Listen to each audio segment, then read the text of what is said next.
Evans. Falei, virando-me diretamente para ela. A que horas você chegou ao hospital ontem à noite? Ela apertou o maxilar.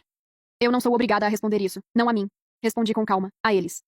Apontei para os policiais. O oficial que segurava meu celular levantou o olhar. É uma pergunta válida. A que horas a senhora chegou? Ela hesitou por um instante. Por volta das 10 da noite. Fiquei sabendo do acidente do Daniel e vim imediatamente. Inclinei levemente a cabeça. Como ficou sabendo? Eu recebi uma ligação. De quem? Uma pausa. Longa demais. Uma amiga. Nome? Ela abriu a boca. Fechou. Os policiais aguardaram. Posso conseguir, disse, tentando se recompor. Faça isso, respondeu o oficial, sem mudar o tom. Vamos precisar para o relatório. Observei em silêncio. Não era satisfação, era outra coisa. Era como quando uma cirurgia complicada começa a dar certo porque você antecipou cada risco. Durante aquela meia hora na sala de descanso, eu tinha feito 2 ligações. A primeira, para o administrador do sistema. A segunda, para a única pessoa naquele hospital que conhecia cada câmera, cada acesso, cada registro. Minha colega desde a residência. Doutora Olivia Brooks, chefe da clínica médica. Olivia tinha chegado ao hospital antes de todo mundo naquela manhã. E passou o tempo fazendo exatamente o que eu pedi. Registra tudo. Como se tivesse sido chamada no momento exato, a porta se abriu. Emily. Olivia entrou segurando um tablet. Ignorou o resto da sala. Tem os registros que você pediu. Os policiais se viraram para ela. Meu sogro também. Dessa vez com atenção. Ela estendeu o tablet. Registro de acesso ao escritório da doutora Carter. Ontem à noite e hoje pela manhã. Deslizou a tela. O cartão que abriu a gaveta hoje, às 6h23, fez uma pausa. Não pertence à doutora Carter. O silêncio caiu novamente. Pertence ao Sr. Robert Turner. Ela disse com total naturalidade. Membro do conselho do hospital. Acesso administrativo a todas as áreas. Meu sogro não reagiu. Nem um músculo. Mas Sophie olhou para ele. E naquele olhar, rápido demais, eu vi. Medo. Ela não sabia. Ela achava que outra pessoa tinha feito aquilo. Não ele. As mensagens surgiram novamente na minha visão. Ela acabou de perceber. O homem por trás de tudo não contou tudo para ela. Ela também é descartável. Mantive o olhar fixo. Sophie não era a mente por trás disso. Era só mais uma peça. E o verdadeiro jogador estava ali. Há anos. Sentado no conselho. Sorrindo para mim em jantares de família. Me chamando de filha. Fechei os olhos por um segundo. Quando abri, ele estava me encarando. E pela primeira vez, eu não vi autoridade. Vi cálculo. Frio. Rápido. Procurando saída. Mas ele ainda tinha jogadas. Muitas. Oficiais. Falei mantendo o tom firme. Preciso que revisem os registros completos das últimas 48 horas. O policial franziu levemente a testa. De quais áreas? Do meu escritório. Do centro cirúrgico. Da entrada principal. Parei. E da farmácia. Farmácia? Ele repetiu. Assenti. O veneno que atingiu meu marido é específico. De acordo com o relatório preliminar, é compatível com Bothrops. Respirei fundo. Em condições naturais, leva entre 6 e 12 horas para causar parada cardíaca. Olhei diretamente para eles. Meu marido entrou em parada em menos de 4 horas. Silêncio. Pesado. Isso não é compatível com uma picada acidental. Fiz uma pausa. Isso é compatível com administração controlada. Olivia me olhou. Pergunta silenciosa. Você tem certeza? Respondi com um leve movimento. Sim. Meu sogro falou novamente. Mas agora... mais calmo, Emily. A voz dele estava diferente. Mais suave. Você está sob muita pressão. Acabou de perder o Daniel. É normal não estar pensando com clareza. Era uma tentativa elegante. Me transformar em alguém emocionalmente instável. Vi alguns médicos relaxarem. Era uma explicação confortável. Mais fácil de aceitar, mas eu não caí nisso. Agradeço a preocupação, respondi. Mas eu ainda sei interpretar um exame toxicológico. Olhei para os policiais. Há 3 semanas, o Sr. Turner pediu acesso ao inventário de substâncias controladas. Disse que era para auditoria. Fiz uma pausa. Eu autorizei. Porque confiava nele. Meus olhos ficaram fixos nele. Agora eu gostaria de saber o que foi feito com esse acesso. As mãos dele se contraíram por um segundo. Quase imperceptível. Mas eu vi. Olivia também. O policial anotou. Nesse momento, a porta se abriu novamente. Emily. Era o Dr. Harris, chefe da toxicologia. Ele entrou sem alarde. Me entregou uma pasta. E ficou ao meu lado. Sem dizer nada. Aquilo, por si só, já dizia tudo. Abri a pasta. Li rapidamente. E encontrei. A confirmação. A concentração do veneno não era natural. Era uniforme demais. Distribuição perfeita. Injeção. Não mordida. Mas havia mais. Algo que eu não esperava. Um segundo composto. Marcado em vermelho. Com uma palavra ao lado. Reversível. Meu coração disparou. Reversível. As mensagens explodiram novamente. Você encontrou. O segundo composto bloqueia temporariamente o coração. Existe antídoto. Janela de 6 horas. Resta um pouco mais de 4. Fechei os olhos por um instante. Então... Daniel não estava morto. Ou não precisava estar. 4 horas. Eu ainda tinha tempo. Abri os olhos devagar. Minha mente começou a se reorganizar. Pensei no Daniel na mesa de cirurgia. No rosto pálido. Na linha quase reta do monitor.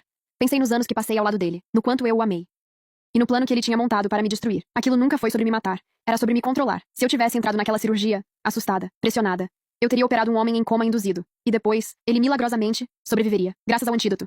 Eu seria acusada, destruída. E ainda ficaria em dívida com ele, presa. Não em uma cela, mas em algo pior. Respirei fundo. Não. Aquilo não ia acontecer. Olhei novamente para Sophie. Ela parecia tensa, confusa. Ela não sabia de tudo. Ela conhecia só parte do plano. Era só mais uma peça. E peças podem mudar de lado. Guardei essa ideia. Depois. Voltei-me para o Dr. Harris. Preciso falar com você. Ele assentiu sem questionar. Saímos da sala. O corredor estava vazio. Caminhei rápido. Quanto tempo ele está nesse estado? Perguntei. Harris fez um cálculo mental. Se a dose foi aplicada por volta das 10, ainda há margem. Ele me olhou diretamente. Mas você precisa decidir agora. Parei. Ele fez a pergunta. Você quer salvá-lo? Fiquei em silêncio. Era a pergunta mais honesta de todas. Pensei no homem que eu conheci. No que ele se tornou. Na traição. Na mentira. No plano. E então pensei em outra coisa. Se ele morresse, o plano acabava. Mas eu também perderia a única pessoa que sabia tudo. Se ele vivesse, eu controlava o jogo. Respirei fundo. Quero. Minha voz saiu firme. Eu vou salvá-lo. Harris já tinha o antídoto preparado. Eu sabia. Seguimos direto para a área isolada onde o corpo tinha sido levado. O hospital registrava como óbito em avaliação. O corredor estava silencioso. Frio. Entramos. A iluminação era baixa. Daniel estava deitado, imóvel, mas observei com atenção. O peito dele se movia, quase imperceptível. Frequência cardíaca extremamente baixa, disse Harris. Mas suficiente. Peguei a seringa. Olhei para ele por um segundo. Existe uma ironia em salvar alguém que tentou te destruir. Minha voz saiu baixa. Não é perdão. É controle. Apliquei o antídoto. Esperei. Segundos. Nada. Mais alguns. Então.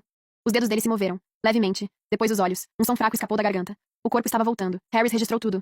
Tempo. Resposta. Dosagem. Tudo documentado. Ele vai acordar em alguns minutos. Disse ele. Assenti. Saí da sala. Peguei o telefone. Olivia. Os policiais ainda estão aqui. Ela respondeu. E o Sr. Turner tentou acelerar as coisas. Isso só piorou para ele. E a Sophie? Está tentando conversar com os policiais em particular. Fechei os olhos por um segundo. Não deixa ela fazer isso ainda. Mais alguns minutos. Entendi. Desliguei. Voltei para dentro. Daniel já estava acordando. Os olhos dele abriram lentamente, confusos. Me viu. Emily? A voz estava fraca. Você está aqui? Me sentei ao lado. Estou. Ele piscou, tentando entender. O que aconteceu? Olhei diretamente para ele. Nós temos registros completos. Substâncias. Dosagens. Acesso ao hospital. Fiz uma pausa. E também temos o momento exato em que você voltou. Ele ficou em silêncio. A única razão pela qual você está vivo. Inclinei levemente a cabeça. É porque eu decidi isso. Os olhos dele mudaram, pela primeira vez. Sem arrogância, sem controle. Só medo. Assenti. Isso significa que, a partir de agora, quem decide o que acontece sou eu. Ele não respondeu, mas entendeu. Levantei, saí, subi novamente para o andar principal. Os policiais estavam no corredor. Sophie em um canto. Meu sogro mais afastado, sozinho. Fui até ele. Mostrei meu celular. A gravação. Daniel acordando. Ele assistiu, em silêncio. 3 segundos. E então, algo mudou no rosto dele. Não foi exagerado, mas foi definitivo. Ele entendeu. O controle tinha acabado. Um dos policiais se aproximou. Sr. Turner, precisamos que nos acompanhe. Ele apenas assentiu, sem discutir, sem olhar para trás. E foi. As horas seguintes passaram de forma estranhamente precisa. Sem gritos, sem caos. Apenas procedimentos sendo executados um após o outro. Cada peça se encaixando exatamente onde deveria. Sophie foi levada para conversar com os policiais. Ficou lá por um bom tempo. Depois eu soube que ela contou tudo. Datas, mensagens, transferências, o plano, o acordo que tinham feito. Que depois que eu fosse destruída, Daniel ficaria com ela. Ela entregou tudo. Sem hesitar, sem olhar para trás. Eu não senti pena, nem satisfação. Apenas silêncio. Daniel foi transferido para a unidade de cuidados intermediários. O relatório oficial registrava envenenamento grave com resposta tardia ao tratamento. Nada sobre o segundo composto. Nada sobre o antídoto. Aquilo ficou registrado separadamente. Como prova. Como segurança. Como controle. Quando os policiais tentaram falar com ele, o advogado apareceu. Rápido demais. Preparado demais. Pediu tempo.